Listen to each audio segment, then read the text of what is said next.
everyone. Dr. Samantha Cutrara here, the Principal Storytelling Officer for the Histoire Source Story video series, a video series for Canadian history teachers, where I got to talk with historians and archivists and artists and community members about a variety of sources that you can bring into your classroom and tell counter stories or discover counter stories with your students. We ask, what is the source, what is the story, and how can teaching with it challenge Canadian history?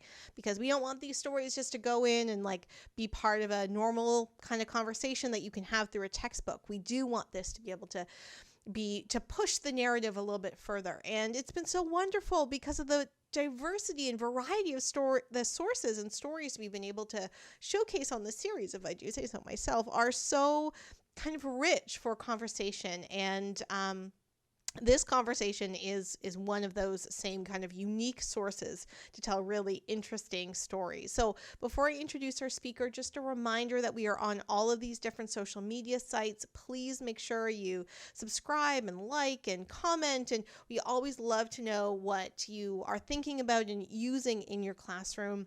We also have a website, so please go on our website, and we have a dedicated page for every single video that we do with tons of specific resources that we've researched and found and identified just for you. So make sure you check that out as well. And what else am I missing? Our series is kind of coming to an end, which is sad, but our videos are going to last. They're going to be available and last all the time. So please still make sure that you're liking and subscribing, because we do want people to be able to get these, and we will still be monitoring the comments and things like that. So please make sure that you participate in the conversation, even though we won't be creating any new content. So let's go over to our speaker today. I've worked with this speaker, this historian, for a few years now on different writing and editing projects, and it's been such a delight to work with him. And I've asked him a few times to participate in the series, and he's always had things that were just getting in the way of us scheduling that, which sounds kind of mean, but no, big life changes, moves and stuff like that. And so we finally got a chance to get together and talk for the series. And I know our conversation that we're going to have is going to be so rich because of the source that he was so adamant about bringing to the series. So we're going to be talking with Dr. Evan Habkirk. He is a professor at the UBC Okanagan campus. He is a military historian and a historian related to Indigenous settler relations. He has done some really interesting collaborative work with teachers in Brantford County, and I think of him related to things like residential schools in World War I. And even though he doesn't have a very big web presence, we want to connect you with his ideas and his thoughts, because the work and the kind of humility that he brings to education work, especially for K-12 teachers, not necessarily professors that he's used to working and teaching and collaborating with, but the humility he brings to K-12 conversations and the ways that he really wants to make sure that his work can speak to this different audience that he didn't necessarily think about when he trained as a military historian is just so wonderful. And it's always been so great to connect with him. So let's go over to Zoom, let's meet Evan, and let's talk about this other very unique source. Evan, I am so glad that we get to speak on one of these final videos that we're doing for the Source Story series. As you know, we've been in contact for the last couple of years on different writing and editing projects, and it's just been really cool to see your work and to have education conversations as well as history conversations. So thank you so much for being part of today's video. Well, thanks for having me. A new format for me, so I'm really excited to get into it. Yeah. I know it's always funny because I'll email with people like you and we'll go back and forth so much and we feel like we have a personality. When we have a Zoom call, we're like, oh, right, there's a person in those emails. So surprising. Yeah. Okay, before we get into it, would you like to introduce yourself? I'm Dr. Evan Habkirk, and I'm coming to you from the unceded Syilx territory in Kelowna, BC. I teach in Indigenous Studies here at UBC Okanagan. My training is officially a historian, although I've been working in public history and education and a whole bunch of other uh, fields, which brings me and well brought me and you together. Really, was the stuff that I was doing outside of the what we deemed academic history, professional academic, yes, air quote history, yeah. Yeah, and it was so wonderful to work with you on a couple papers, like I said that you were writing, and I was doing some editing around it, because sometimes people really push back when there's kind of editorial feedback to like make it more educational. And it was really wonderful to work with you because it was so clear you were so open to ensuring that the history got to this more public and less academic audience. And so I'm excited for this talk because of that approach that you're taking to your work, to recognize those distinctions and to see where and when it makes sense to activate them, I guess. Yeah, but the working in public history, which is where I started, we have a very similar beginning, you and I. We started at museums where there was costumes involved, and we had to dress up and interpret history that way. But it was that idea of the history we were interpreting needed to be accessible and brought to the public. So how do you do that when you're told, of course, in the professional academic sense, that it needs to fit a certain mold? How do we make sure it fits another mold so teachers, students, and everyone can learn from it? And so that's really been, as I said, though, where I'm so happy we finally did get to work together, because I needed to see how that worked from your end more than I needed to work on it from a book end over here. Oh, certainly, certainly. And I mean, because again, it's that's conventions of writing and presenting. And it's interesting because with this video series, I have tried to really make an effort to be able to talk to people who aren't just traditional academic historians. And that's when I think is one of the great things about this series, that we've talked to so many people. But these last couple talks, as we're winding up the series, which my just got very emotional all of a sudden, I've talked to academic historians like yourself, and we've really kind of pushed against those limits of academic history. And that's a really interesting way to kind of end the series as well. And the source that you're bringing to us today is also a source that isn't just kind of like in one small archives in, blah, blah, blah, blah, blah, but a really kind of accessible source. So what is the source you're bringing to us today? Literally, something that I grew up with, but maybe not everybody grew up with, but I think we all have a familiarity with, which is a local church. I've been fascinated by churches. They take up our skyline. They are were centers of entire communities, and they are in themselves documents. They aren't just buildings. You can take a look at any church, whether it's your local one or my local one, or one where you are just visiting into a town, and learn so much about a community because of that one source, but also the relationships between that building, and what does it say about the place you are in, or who those people were, or just how do you interact with that space. Yeah, I love that. Immediately when you brought the concept of a church, just any church, Christian church in a local neighborhood, I was thinking about kind of three churches in my area. One in which it's clear that they're trying to diversify the different congregations that come in, but then they have a cemetery that's attached. That's a pioneer cemetery that nobody can go into. And then another church that's a 1960s building that they're selling, like that's not even being used as a church anymore. And then a plaque on a local McDonald's that was like, "This is the founding of our like area." It had not the McDonald's, it had a church, and it was brought up in one day, and now it's McDonald's. Although I should say that is a very popular congregation spot for old Greek men in my neighborhood. So Yeah, yeah. well, we can have a chat about the Church of McDonald's very Yeah. much at a later That's date. right.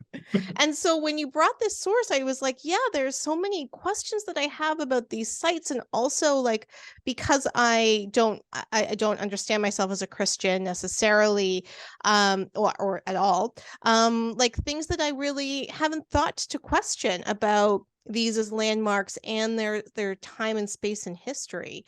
So I know that you're bringing to us a couple stories that can help us think about that. So what is the story? That's really actually the most interesting part of a church.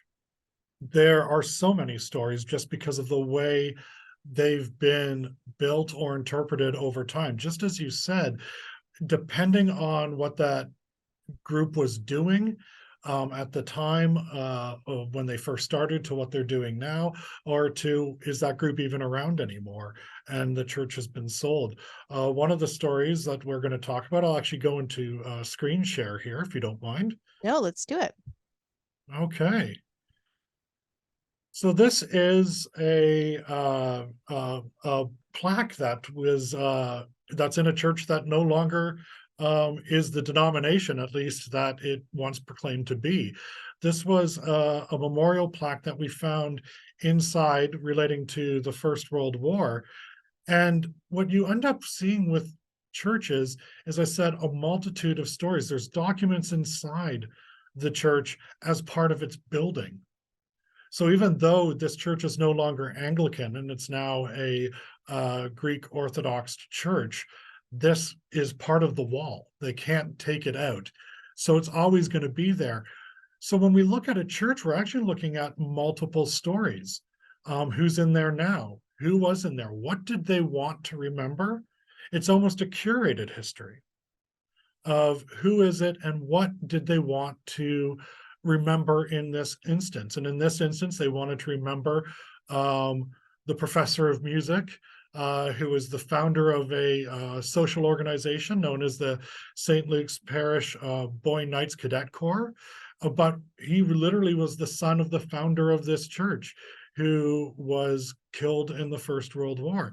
This was important to them because it was their founder's son. But if you actually look at the Boy Knights history, this actual history of this cadet corps is something that's not really focused on anymore by the church. But it's still part of that church. It's part of its story. It can't be removed. That's really interesting.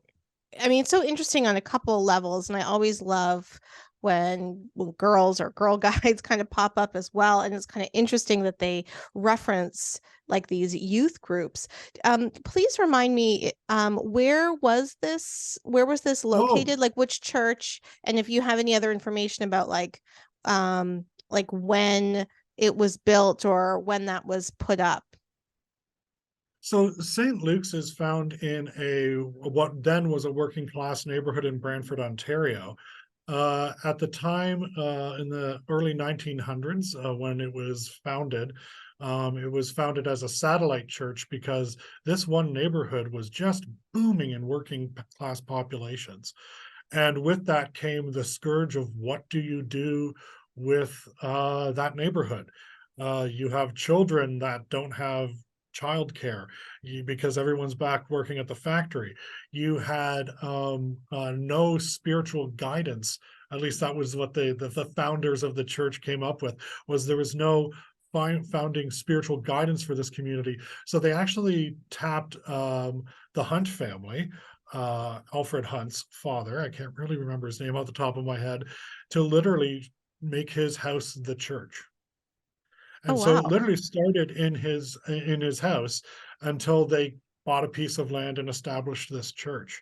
And it's a very small church. It's a very unassuming church. It's not the church that we might associate with a huge spire in the middle of a downtown. It was a really little isolated church.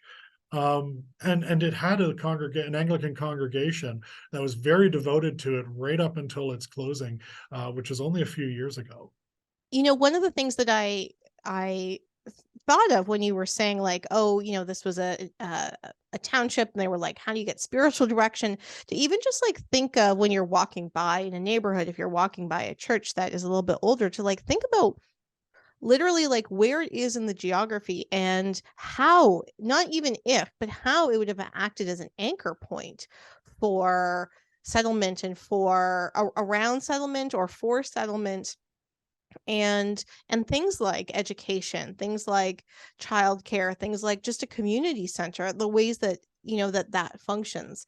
Because I think that really, like, I'm just thinking again about those churches in my neighborhood, about like where they are and how they definitely would have helped move people to that, like as a central place, but also then made it a central place that people would move around.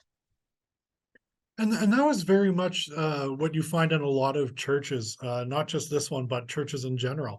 Most of the time, the landscape around them has changed drastically, and we have to keep that in mind. Many of these churches are built extremely early in our Canadian history, and they are the root of these communities. The community was literally centered around a lot of these churches, and it was a place for everything from social welfare to education, as you were saying, all of these different roles that this center, it literally was a community center. And I think that that's almost a way to think of a church outside of its spiritual context, which again, a lot of people don't have connections to anymore. But the fact is these buildings still are in our landscape. So how do we use them to talk about our local community and what it is that community is and stands for, and changed? How did it change over time? Mm-hmm. They're really documents that expand and our understanding of that little space.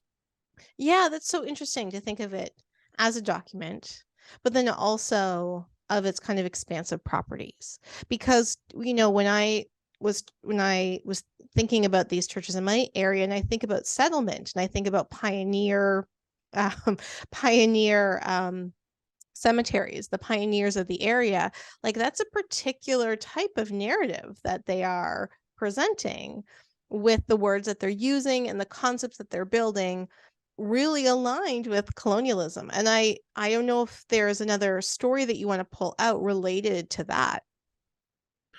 Well, that's part of the multi-story of these buildings, right? We can't separate the fact that this is settlers bringing their understanding of the world literally to a space that this wasn't supposed to be. Indigenous peoples who were here first definitely were using the land in a very different way and had a very different association with it. But when settlers came, they brought their beliefs, whether that was their spiritual beliefs or their beliefs in how to use the land. So your definition of this expansive use of land is really the key here. Is if you look at a church and you look at, I don't know, say a forest, you will notice they are extremely different. One definitely shows a controlled environment and a very specific story about what this place is. And it is a story of dispossession. It is a story of colonization for Indigenous peoples. And again, depending on the denomination of the church or what's in the church, you can easily find these stories. Well, I want to just pull out what you had said really quickly about like, um, the way that this land would have been used was very different than the indigenous peoples that would have used this land before that. But also like our understanding of the land and our understanding of like the cosmology around the land, and therefore the intersection between beliefs and land, and how that shifts, not even shifts, but how that is dispossessed. I think that is a better word that you used. That's dispossessed because of the building of the church, right? Like how it's not just providing a space for congregation, but it's also literally putting a stake in the ground about, this is how we believe, this is how we're using this space to be able to do this. And I think that's a really interesting element that you brought up. Well, and this is one of the things about churches, especially in an urban environment, that totally is unseen right now. And we'll use the example of where you are in Toronto. you have to remember skyscrapers when these churches were built did not exist. These were, in some cases, the tallest building in the landscape. So you were, as you said, staking a claim of what is important Mm-hmm. to this group that's here. Now, in the case of St. Luke's Church, where it is definitely a smaller congregation and was, as I said, a satellite of one of those big churches, it's actually very unassuming in its landscape. It looks legitimately like it could just be a small house because that's what that congregation was looking for and using. And that tells you again about those people and about that space and what they wanted to use these certain things for. Was it to make that grand statement of we're the most important thing here in this area, or was it we're part of the community? Mm-hmm. And that's what the document of the church is when you look at that church building, you can understand what that group of people were thinking when they built that or when they constructed it.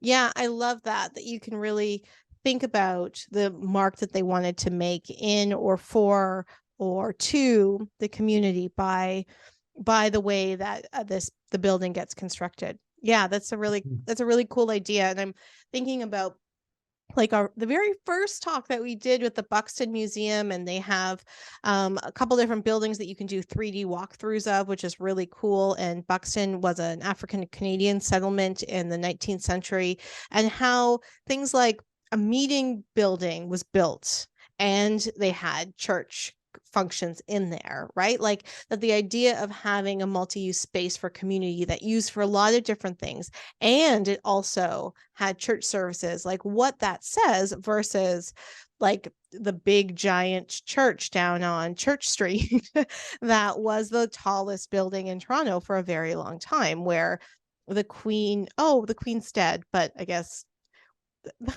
British royalty will come still for services if they're in Toronto. Right, and there's also certain churches that have those designations, right? That this is for instance, in Brantford, again, this is my local area. We do have the Royal Chapel of the Mohawks, St. Paul's.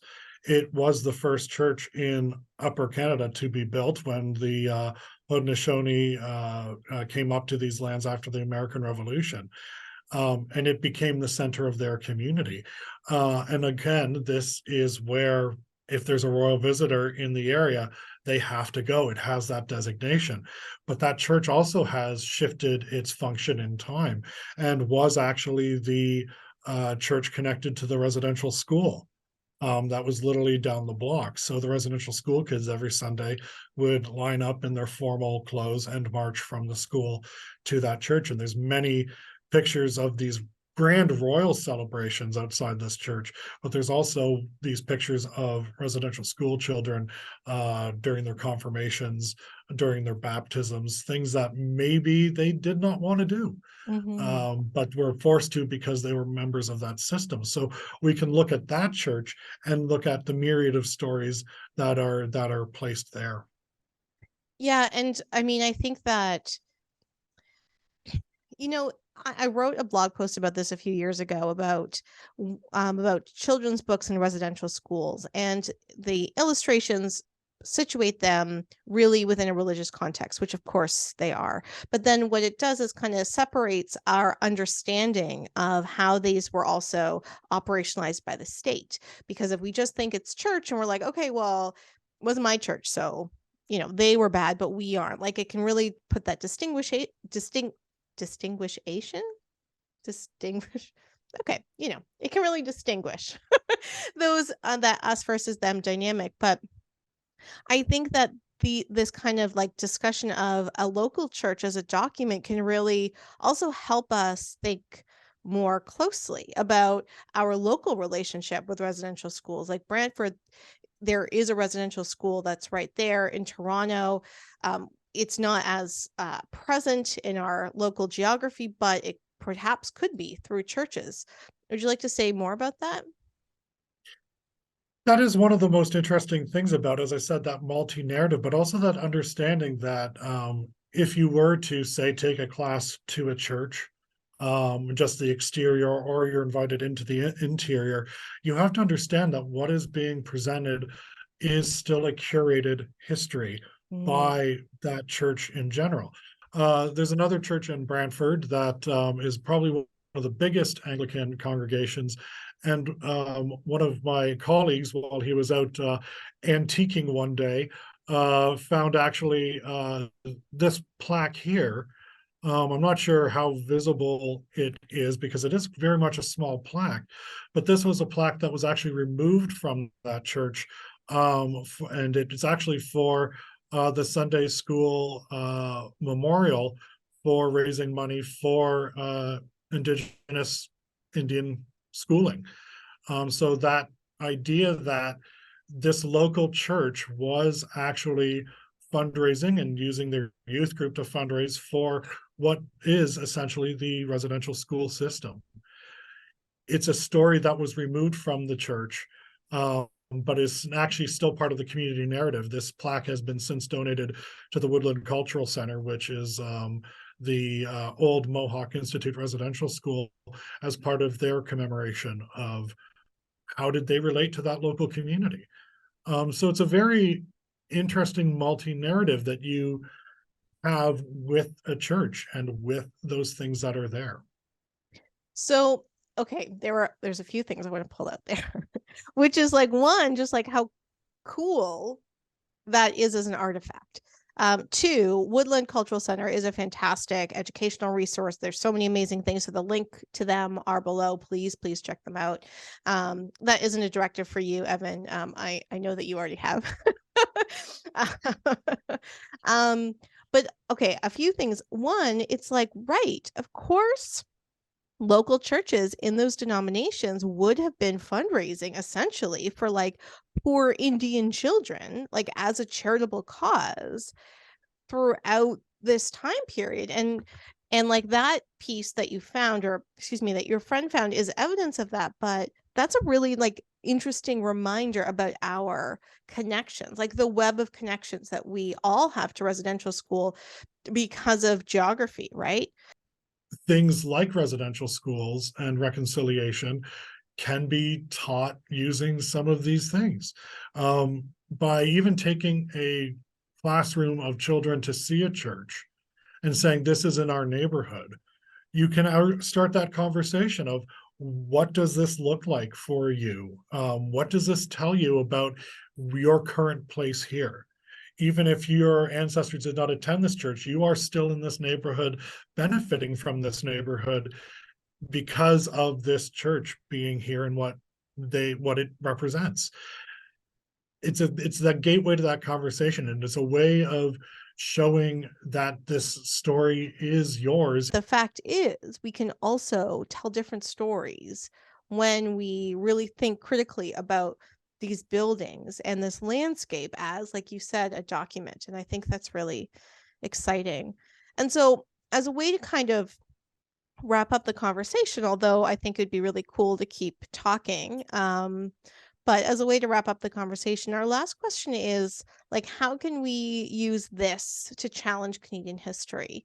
And I think there's like a couple different thises here. So I don't know if you want to talk a little bit more about the pedagogy of that, a little bit more about some of those questions.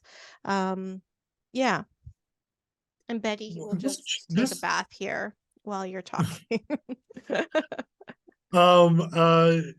really this idea challenges our understanding of Canadian history, because we've always looked at a church as a very conservative institution, and one that, as I said, we've lost a lot of connection with.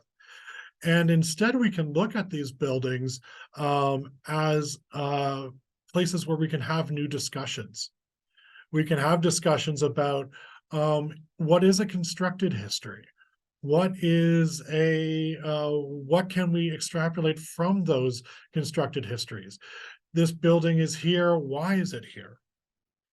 And it's just a way to just engage students into that understanding that your neighborhood is as important to Canadian history as that big textbook that wants, for some reason, to talk about the fall of New France as something completely relevant to you. Put something in front of that student that makes them actually have a connection, that it's a building they walk by every day. Have you thought about that building? Have you thought about its position here? Have you thought about your position here? And it, as I said, when I was using this as part of the Great War Centenary Association of Brantford, Brant County, Six Nations, one of our colleagues, a very talented teacher, Megan Cameron, designed walking tours for her students because she was in a downtown school at the time. So you could go to the monuments, you could go to the homes, you could go and ask the students, what do you think when you see this? Or now that you know this, now what are you thinking about this thing? And then it starts that dialogue and makes the neighborhood the history. Yeah, that's so amazing. And I'm really glad that you referenced the work with Megan, and hopefully we'll come back to that in a second and you can talk to people about where they can find your collaborative writing with her on that. But just to flag at the beginning of your answer, you had said churches are understood as this conservative place. And I think that also what that flags to me is like churches are also understood with a narrative that we can't intervene in, right? Like that's a church, either you have a connection or you don't have a connection and move on. And I really, really love your emphasis on it as a document, on it as an area in the neighborhood, or as like kind of a button that you can push to understand your neighborhood a little bit more, and then the links to a broader nation building, colonial, Judeo-Christian value project. And I think that is I think it's really, really exciting. And especially because we'll be posting this video in spring and people will want to be getting outside. And I think that that's a really cool idea for people to do a little bit of a walking tour. And if they can't do it during school hours, to just ask their students to be able to keep track of what they walk by or drive by on the way to school, and the things they assume about it, right? Like to make explicit things that are implicit, and then to kind of ask questions. I think that's really great. Thank you. And that's the one thing about a church that we need to keep our minds on, is the fact that, going back to what we started this conversation with, this was social welfare for some people. It was the only place they had to turn if something did go wrong. It's where education might have started in that neighborhood. It's where after school programs that we now know as very much secular started. A lot of our secular everyday activities started in churches because those were, again, that community center. So learn that history, because you suddenly start to realize that this very conservative institution was actually, at times, depending on who was there, extremely liberal, Yeah. extremely social welfare, extremely all those things. But it also has other legacies of colonialism and of built heritage and domination over space and people. It is the multi-story. I was very afraid of the question, what is the story? Because there was just It's just one. so Just much. wrap it up in a quick soundbite. It's just one quick story. Yeah. What's the story? And as I said, the only way to understand the church as a church as a document is to understand its multi-story. So for educators, it is a gateway to how you can start many conversations. For the Great War Centenary Association, we used it to discuss the First World War, but we also used the First World War to talk about treaties, to talk about residential schools, to talk about these things. So you can use that church or that building or anything in that landscape to connect your students to the history of their community, to that broader history of Canada. Yeah, because I think that once you start thinking of these buildings that you may or may not have an attachment to as a place of stories that connect to you, like how do you get from A to B in a way that's really meaningful to how you understand the present in Canada, your present in Canada, the future that you can help build. Thank you so much, Evan. This was just so wonderful. It's like it really sucks to end the video series with such great conversations because because I just want to keep having them. I mean, I can't think of one bad conversation I've had during this series, but I hope that people will find this as useful and interesting as I have. Thank you so much. Now, usually we end by saying, how can people get in touch with you? So that question is still on the table, but I also really want you to be able to flag the work that you did related to the Great War Association and your work with Megan King, because I think that like that those things in particular are really great references. Although, of course, they are all linked below really easily for everybody. But maybe you could talk a little bit about that and how people can get in touch with you. Currently, I'm at UBC, so I'm on some directory of some description, and unfortunately, that is the limited way you can get in contact with me. One of the apprehensions I had of doing this, Samantha, of course, was my inability to be on social media, and the fact I have zero presence there. As for the work that I did with Megan Cameron and the Great War Centenary Association, the website is www.doingourbit.ca, and it's just a collaborative project that we did with the city of Brantford, many regional heritage organizations, and the Six Nations and Haudenosaunee at Grand River Territory, talking about their First World War history. We made education programs out of it. We did on massive public education. The only problem is our research mandate did end in 2019. And I don't know how long that website's still going to be active. The research mandate is done. And just like this wonderful series that you put together, sometimes things are coming to an end, and we really don't want them to. And that was, it's hard to see that work be archived, but we do know that we did set up the organization for a certain time period, and all good things.